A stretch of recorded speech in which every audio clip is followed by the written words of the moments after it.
Traffic na dito sa C5 mga par, may road bridge pa yata, ayun oh. Doon yan sila galing sa may U-turn eh. Nagkagit-gitan. Doon sa may U-turn. Pagdating dito, ayan. Okay, magsusuntukan dyan. Ako, nagtupos na kayo ng traffic dyan mga par. Ay, naku, ang iinit ng mga ulo ng mga to. Dito lang daw mga par, C5 bro.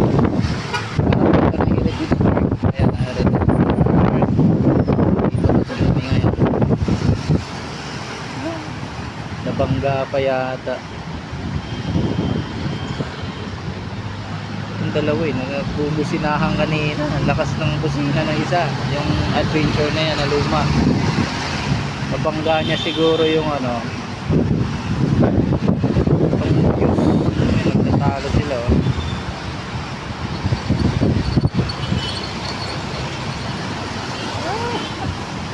Nagkukos na sila ng traffic dyan mga bal.